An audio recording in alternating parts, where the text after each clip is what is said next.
Hello, this is Craig Camp, and welcome to Troon Talk, where we dig deeply into Demeter Biodynamic and Regenerative Organic certified wine growing and farming at Troon Vineyard in Oregon's Applegate Valley. This is meant to be a podcast for those that aspire to, as the Regenerative Organic Alliance says, farm like the world depends on it. These interviews will be focused on our work here at Troon Vineyard, but will also include the work of other farmers committed to regenerative agriculture. And now for today's interview.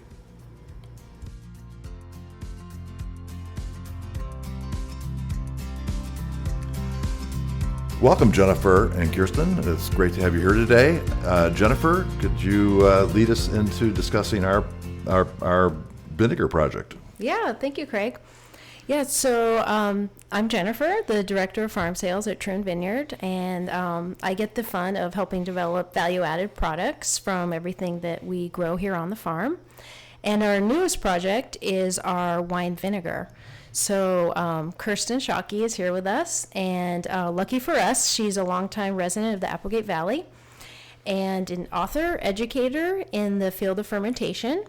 So Kirsten, if you want to just tell us a little bit about your background. Yeah, sure.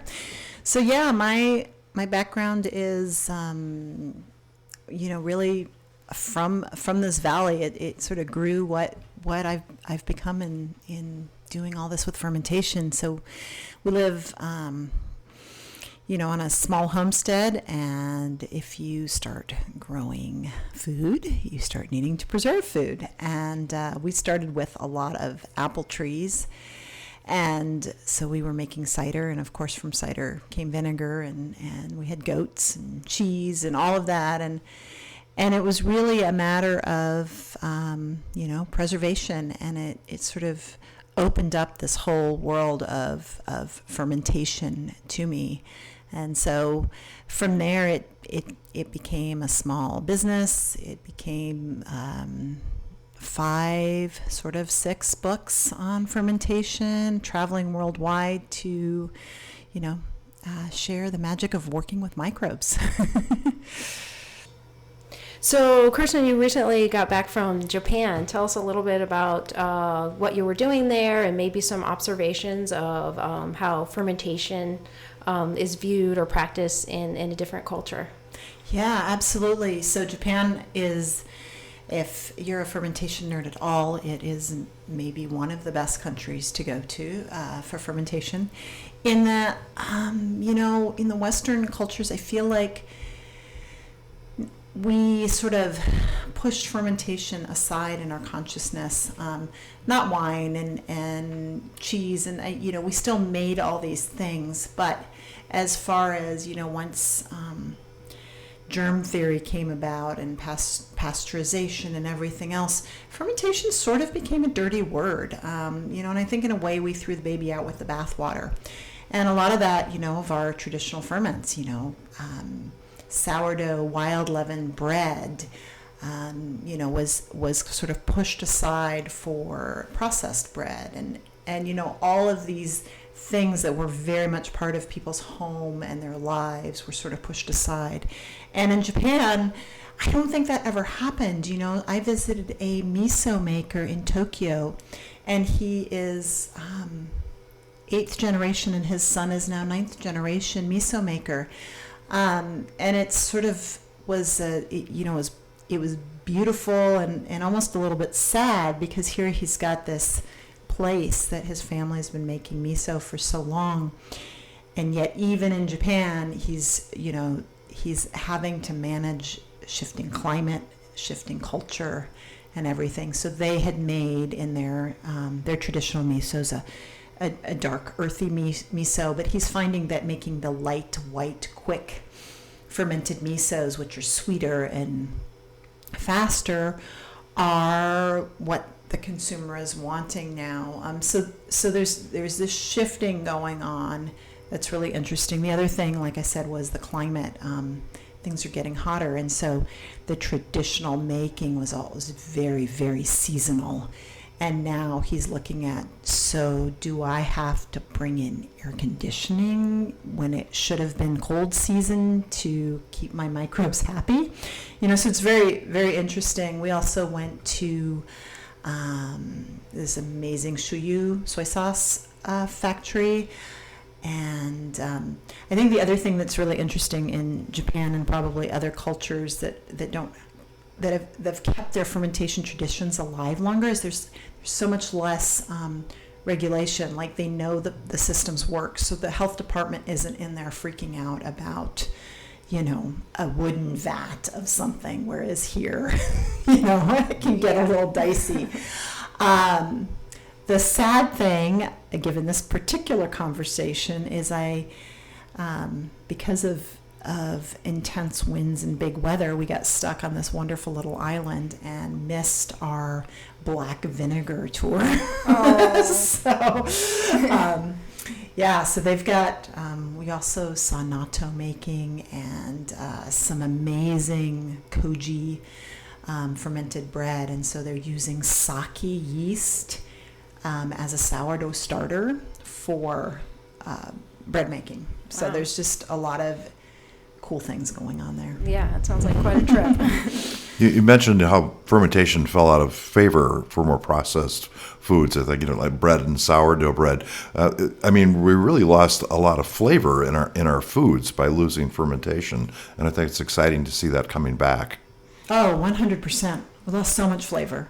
Just take a good piece of sourdough and put an extra piece of Wonder Bread, and it's like that with everything. It's like that with cheese. It's like that with real commodity wines versus the ones that are done carefully in a well-managed vineyard, and like across the board. In winemaking, of course, it's using the native yeast, so you've got that complex range of yeast, dozens of yeast instead of one commercially produced yeast that makes a much more complex wine. For sure, and that's the same in cider making. And what is exciting to see, and since I've started doing this, is people also, I think, went through a phase where they just didn't want to have things be different every time, and now I think consumers are starting to accept, yes, different years are going to be different because the world was different, the microbes were different, the sun was different, the sugars were different, and all of that, and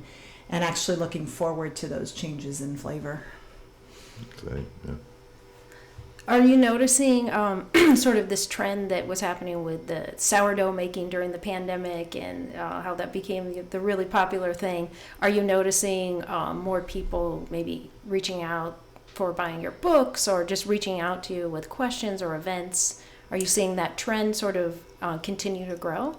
Actually, kind of the opposite at the moment. I feel like it was like this amazing moment for folks, and now I think people have sort of stepped back into their routines, and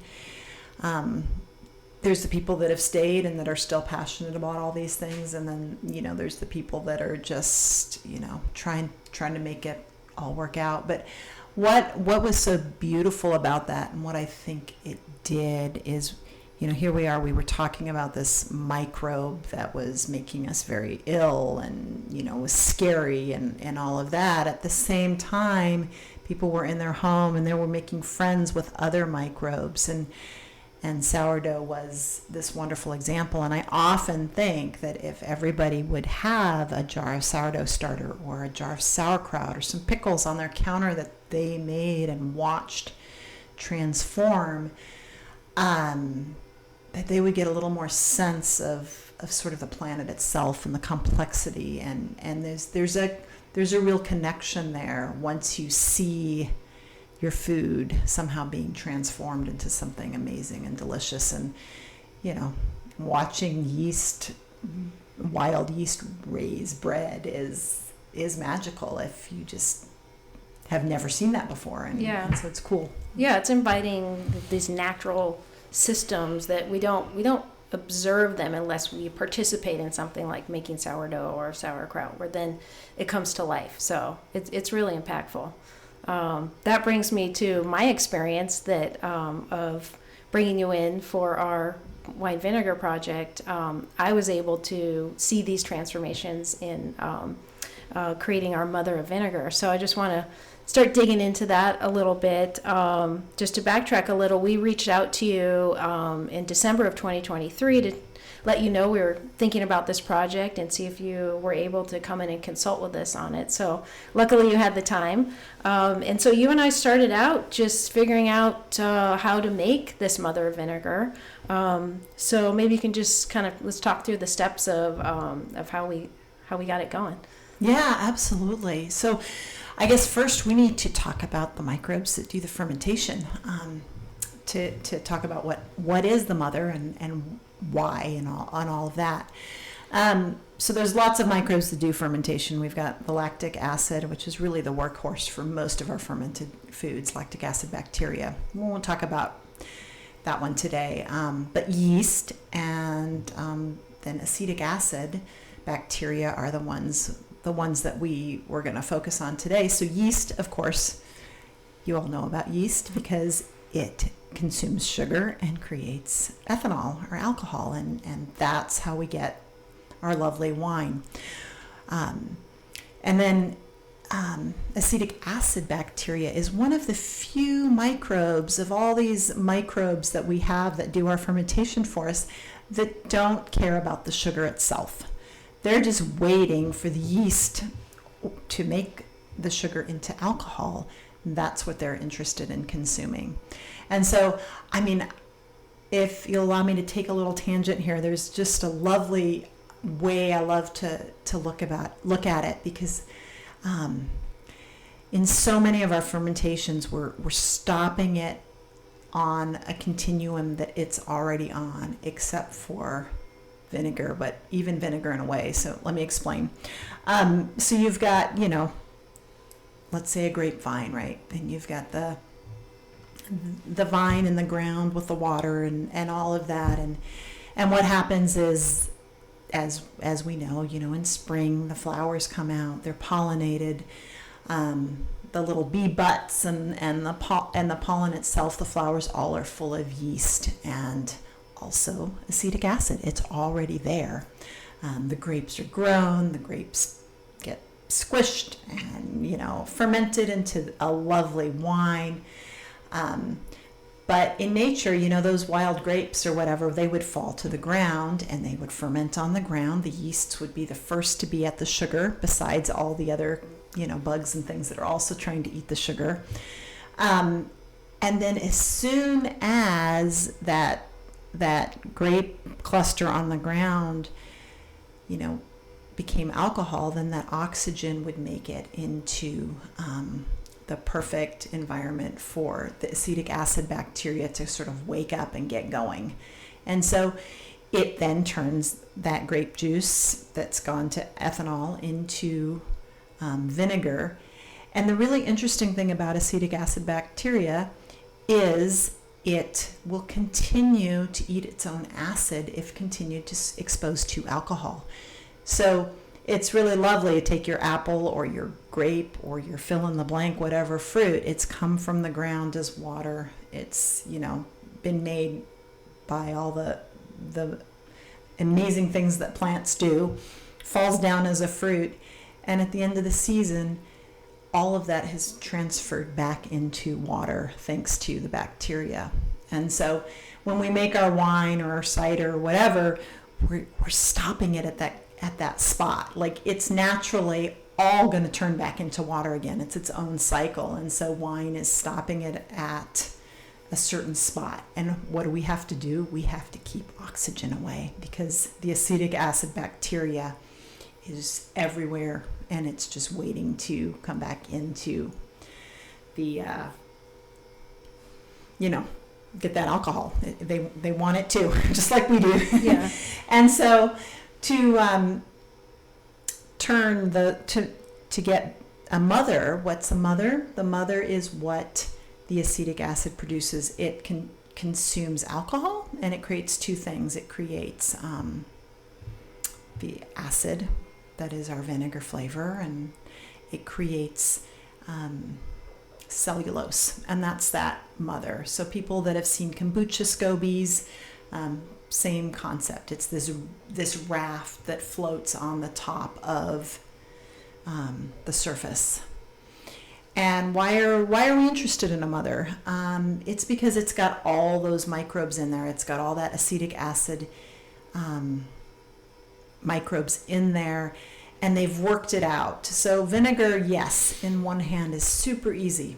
Open your wine up to the air and you will get vinegar.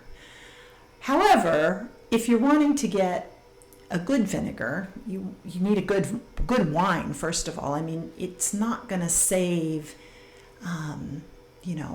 a wine that has like serious faults. You want a good wine.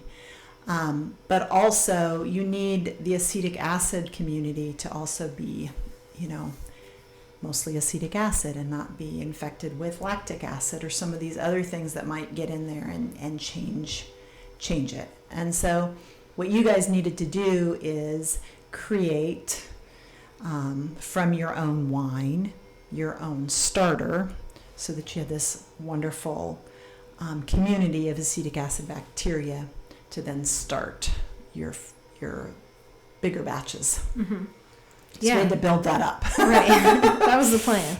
Yeah, it was fun. We went out into the Syrah block and we cut some canes from the vines that were dormant that period of time in the winter. And then per your suggestion, we took some of our Syrah that had not been sulfured. So that was creating, again, that perfect environment. We put the canes into the jars of wine and then said add heat, add oxygen, and let's see it develop. Yeah, and let's explain to the listener what those canes were about.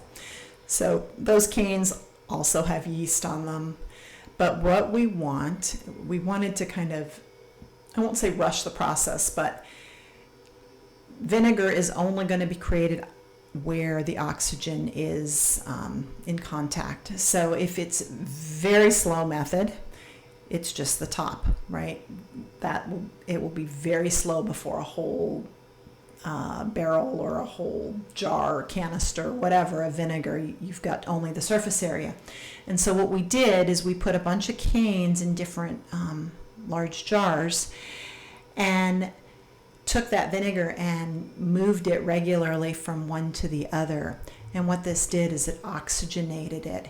And when the canes were exposed, that little bit of vinegar and acetic acid bacteria on the canes, they built up the mother because they had lots of oxygen. And then as we moved it back and forth, it sped up the process and created this very delicious vinegar. And also those canes are now, sort of a super starter. Yeah, it was. I mean, for me, it was. I've always loved vinegar, but to be able to be a part of the process of creating it and watching the living organism that we call the mother, watching it develop, it was great. It was like a little science project that watching it unfold. And the other beautiful thing about using those canes is that that's also the signature of our vineyard. So it's again terroir, as we use in wine. Our vinegar also has the terroir of Troon Vineyard. So that's so exciting for us as a biodynamic farm. That's the essence of biodynamics is that the farm is a single organism. We want to keep everything from our own farm, and to collect the mother in that way, I just thought that was fascinating and exciting, and it makes us even more thrilled to be making this vinegar. Totally, and with biodynamics, I mean the stirring and the dynamizing is so much part of the preps. And so in its way, with this pouring and this back and forth, we were also sort of mimicking the biodynamic ethos there, which was fun. Yeah. And also I love your analogy of that it's coming full circle. We had talked about this before, that it's starting out with all those grape flavors turning into wine, then we're completing the cycle.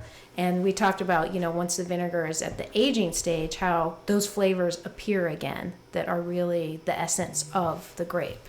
So. Yeah, and I think that's the thing that people have gotten to the point. I mean, it used to be, I'm sure everybody had their own wine vinegars or beer vinegars or cider vinegars, because they didn't have a way to really preserve their home brews and whatnot. So vinegar was just... And it was such an important part of our materia medicas and wound care. Even as recently as World War I, vinegar was one of the better wound care things. Anyway, But I think what's happened, and this is back to the conversation about processed food and sourdough and et cetera, is now it's this ubiquitous white or brown fluid that we have in our pantry, and most people buy their salad dressings, and so they don't even use it except for hopefully the white stuff, just cleaning, and apple cider vinegar. People say to me, how long can I have it in there? Because they just don't use it.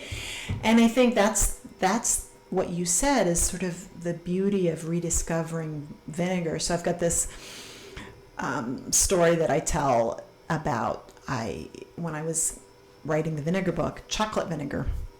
And so I was so excited because it suddenly was this big light bulb that anything with sugar can become vinegar. And so I made this with chocolate nibs. I had these beautiful nibs. I made this chocolate liqueur, and it made, this really interesting chocolate wine-ish thing. But we were headed for vinegar, so whatever. And then I let, the acetic acid bacteria loose in there, and it made vinegar. And it was awful. The bitters of that chocolate were really coming out. But, I've invested a certain amount of time in it, and I have room. So I just left it, and then I checked it again in 4 or 5 months, and awful.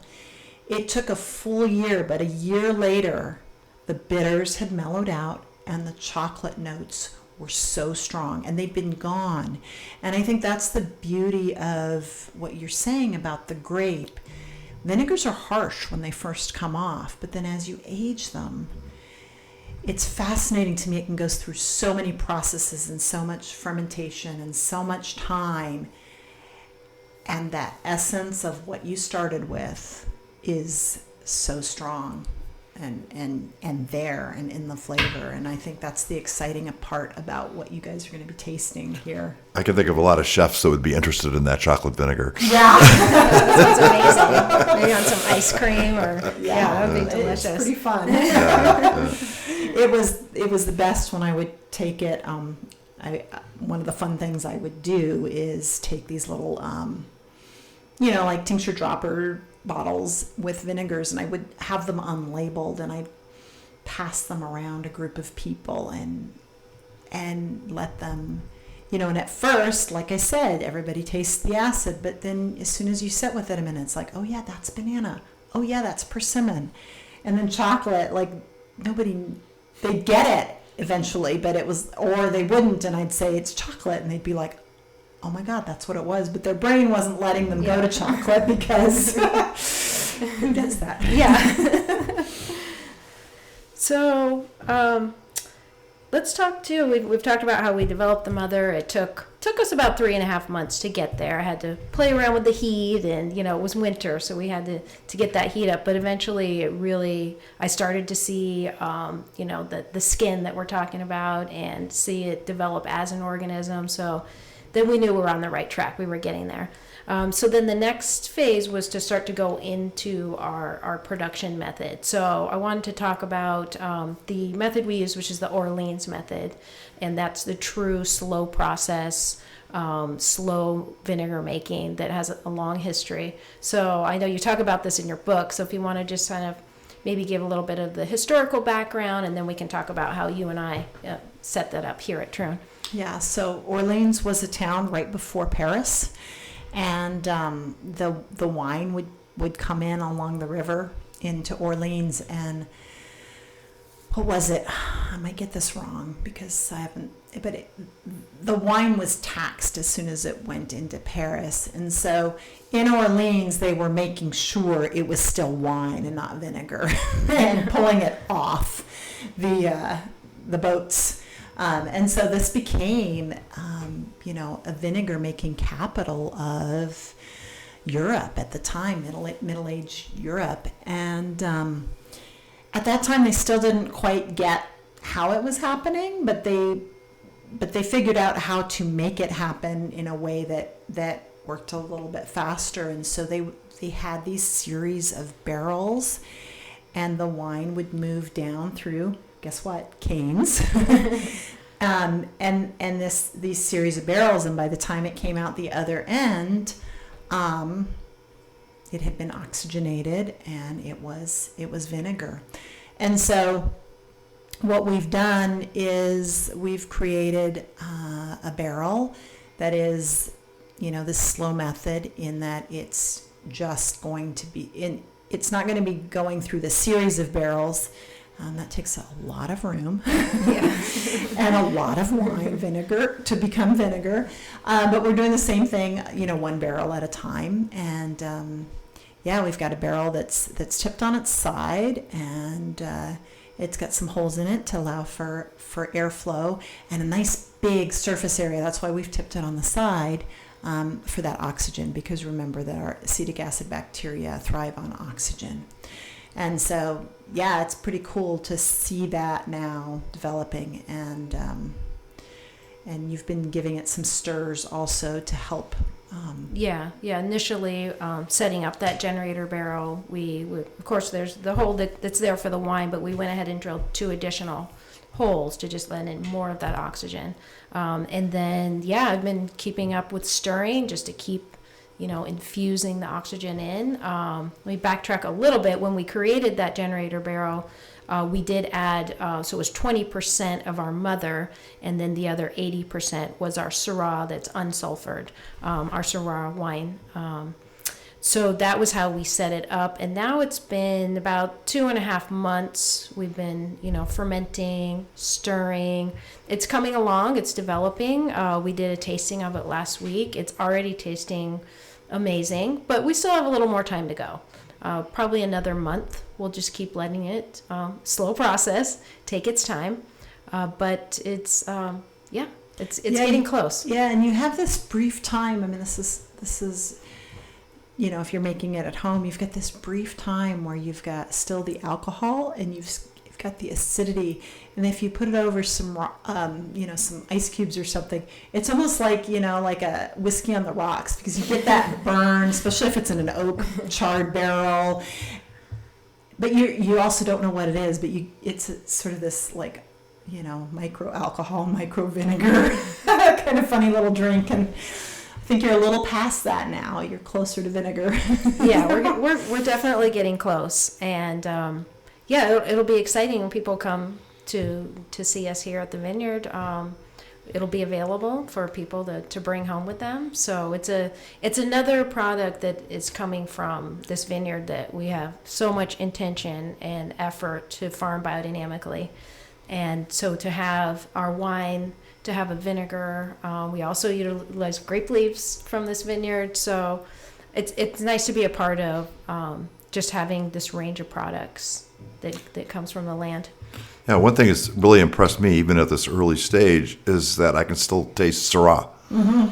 You can still taste the base wine in it. You don't lose that varietal character, which is really fascinating. Yeah. And I think once, you guys have had this program growing for a number of years, you're going to have that with, different wines that you use. You're going to taste the characters of those original wines, and you're going to have vinegar vintages that are also going to be like, oh, this one's special.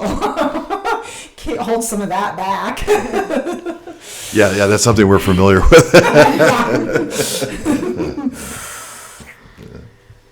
But it's fun to be having that conversation about vinegar, because I think people are starting to get that a little splash of vinegar in their bubbly water, or a little splash of vinegar on the salad with some good olive oil is all they need. You don't actually need to put all these other things in a dressing. It's like, it carries the flavor load. I love the idea of a vinegar tasting. Yeah, it's fun. I'd love to be able to do some of that here too, to have people come in and, they can do their wine tasting first, and then we can follow with vinegar tasting. But to have that appreciation of, there is complexity, there is, it's a living organism too, just like our wines are living wines. And I think there's an education there for people coming in to appreciate, a high quality product versus like what you get at the grocery store. That's just really a distilled vinegar that has very little interesting character. And I think too, like some of these wonderful vinegars make wonderful vinegar drinks and can be used for mocktails, and they can be used, like I said, I mean, the simplest is just a little splash in some carbonated water. But, as we have been seeing, more and more people are, deciding to not drink at all or want to stay away. But they still want, the excitement and the terroir and all the things that come with these products. And I think vinegar there's a place for that in that as well. Yeah, I love a splash of vinegar in sparkling water. Yeah, and I think that's a great mocktail recipe, and it's still an interesting, flavors, and I think we get some people interested in trying that. Oh, for sure. There's always somebody that's the designated driver, and right? Something fun for them. Yeah, it's just so interesting though that they have. I think people are used again to almost flavorless vinegar. It's just acidity is the only flavor, and like even balsamic vinegars, they make them with sugar now to make them sweet, right. and things like that. So it's all this. It's not the real thing.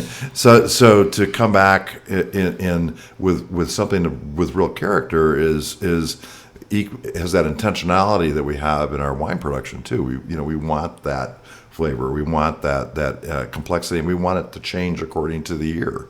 So it really fits in well with what we're doing. Oh, for sure. Yeah, and I think it's exciting.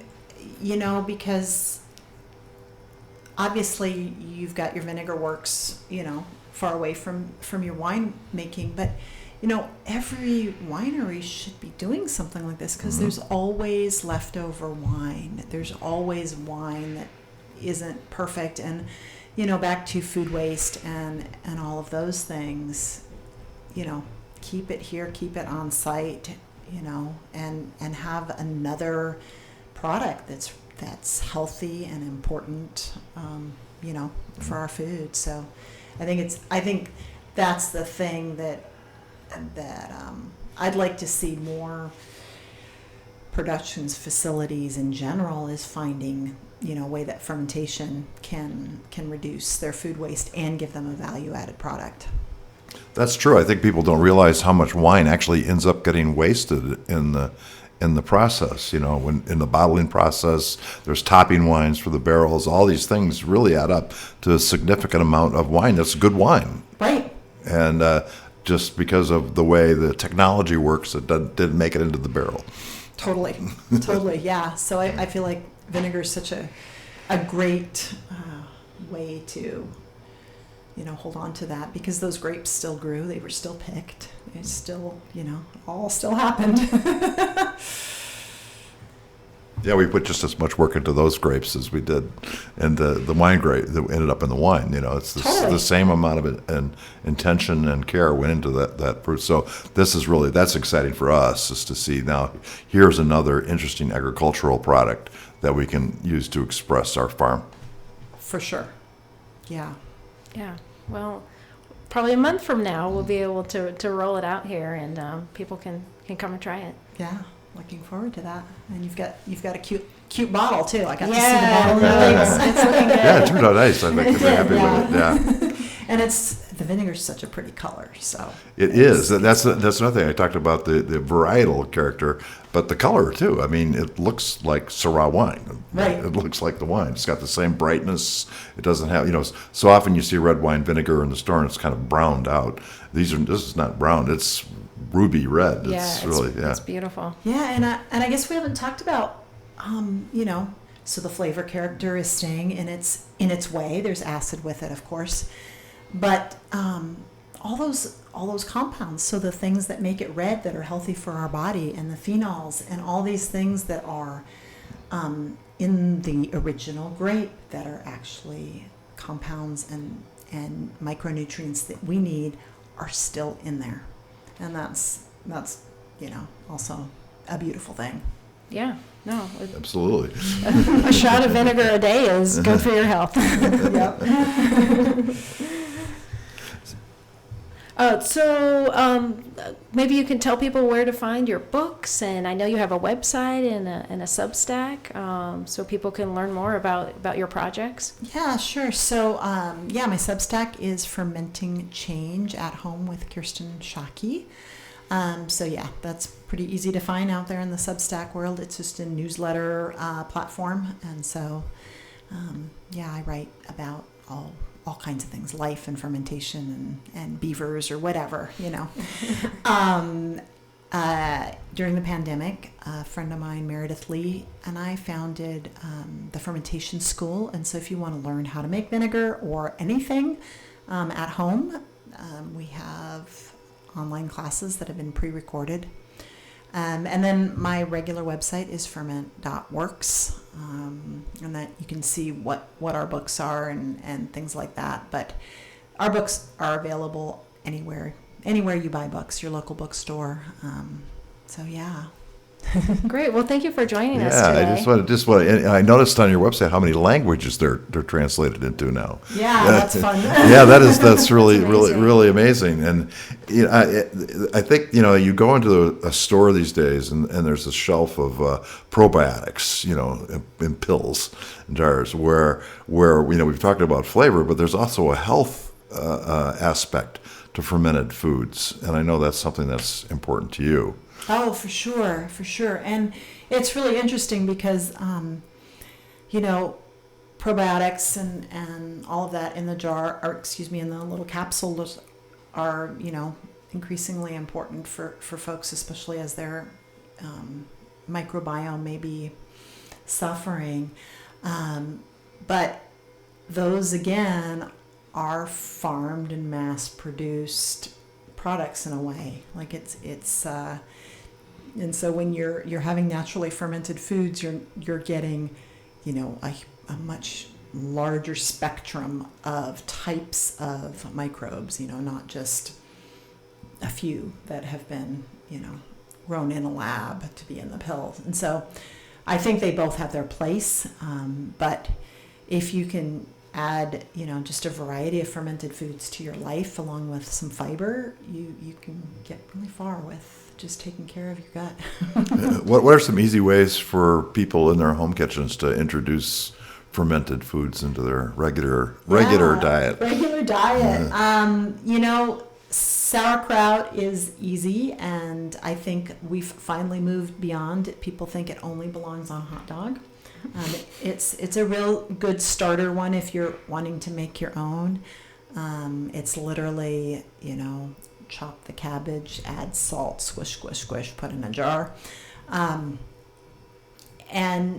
But it's also, there's so many small companies making it now, and so you can go get kimchi or sauerkraut or pickles or beet kraut, or there's so many wonderful fermented vegetables. I feel like that's the best gateway, and just be sure you don't get it off the aisles. You want the ones in the refrigerated section. Right. All that sauerkraut is not alive. Right. You still see. If it's shelf stable, don't get it. Yeah. But and then kefir and yogurts and all of those things I think people know about. But then you've got dairy intolerances and this and that, and that's why I think vegetables are so easy because just add a little sauerkraut or kimchi on top of some eggs in the morning, or put it in an omelet. And I mean, these are just super simple to just add to your food. And the thing is, even if you think I don't like sour or whatever, our microbes are the ones sending our cravings. And so if you start slow and you just eat a little bit here and there, soon you'll be craving it. And my husband likes to complain that he had a well-developed sweet tooth until I came along, And so if you're feeling bad about eating the jelly donuts, it's not you, it's them. So don't blame yourself, blame them. And then, but it does, to me, that's very hopeful, because it means you can, work with yourself and kind of switch at least some of it. Doesn't mean your sweet tooth is going to go away, but you can switch some of those cravings to things that are more beneficial for your body and your microbiome. I think sometimes people are afraid to do this at home. They're intimidated for sure. by it, and it's there's some things that are pretty easy to attain. Yeah. With certain dishes. Yeah. Yeah, and that's just it. I mean, that's, again, fermented vegetables is such a great gateway to do it at home, because there's really not much that can go wrong, and if it does, you will know. Unlike canning or some of these things where, botulism is hidden, odorless, lurking around in there, and you didn't know it was there. If a fermented vegetable goes bad, it's like compost. You will know, like, there's something really wrong with it. It just tastes a little funky, smells or tastes a little funky and yeasty or something. That's not bad. Bad is like, gross. Like you're here because your ancestors, ate these foods because, and they knew when not to eat them. And so it is to trust your gut. And you've got with vegetables that there is no cases of anybody dying from properly fermented vegetables. It's not, like charcuterie or cheese, like you can get somebody wrong in there doing something, but a vegetable is just, it's a no-brainer that way. So yeah, people have been eating these foods a lot longer than they were eating refrigerated foods. For sure, definitely ultra-processed foods. A few thousand years more. Yeah, I mean, fermentation was our first, that and dehydration was our first way to try to keep something a little longer. And, mostly we don't have history of like the big aha moment. There's cultural tales about somebody leaving something in this and, whatever. But it's so ancient and so much a part of, like, our own bodies developed alongside these foods, because without refrigeration, it happens. Right. Well, isn't that part of the health issue now, that we've taken these foods out of our diet and we evolved together? Exactly. And a lot of health problems people have now they're finding out connected to the microbiology. Yeah, 100%. Yeah. With farming too, this is the new. We're all looking at the life in our soils, the microbiology. This is all things that were forgotten and left behind, and now we realize that we actually need them. Right. Turns out those fungicides also get rid of your mycelium, which is a problem. Which is a problem. Which is a problem. Yeah. So now, how many books do you have now? Well, technically 5 different books, but sort of 6, because the very first book, which was Fermented Vegetables, it's an A to Z. I just released the second 10th anniversary edition of that one. So it's, completely rewritten, lots of new recipes, lots of fun new stuff. I feel like it was really a delight to be able to rewrite it with sort of the culture of fermented foods having changed so much in the last 10 years. I was able to add things that were a little more interesting, a little more complex, because I think the audience is ready for that. Mm-hmm. And I really admire your Substack. It's so well written. I mean, it's really lovely. Besides all the great information, your writing style is really beautiful. Oh, thank you. That means a lot. So personal. Yeah. And everything. So we'll in our show notes we'll have links to your website and the books, and we couldn't encourage everybody to go out, and they're definitely worth it. They're really wonderful works of literature and practical. Yeah, I tend to talk too much and tell too many stories, and that happens in the books too. That's what happens when you're excited about something, right? Right. Thank you. Well, Jennifer and Kirsten, thank you so much for joining us today. It was a lot of fun. Yeah, thank you. Always fun to come to Troon. Yeah. Thank you. We are happy to share this podcast from Troon Vineyard, a Demeter Biodynamic and Regenerative Organic certified winery in Oregon's Applegate Valley. We farm like the world depends on it by growing produce in our gardens and naturally crafting authentic wines. We will be sharing these in-depth podcasts several times a month. To learn more, I encourage you to visit our website at troonvineyard.com and those of the Regenerative Organic Alliance at regenorganic.org and Demeter Biodynamics at demeter-usa.org. Thanks for sharing our voyage to regenerative agriculture with us.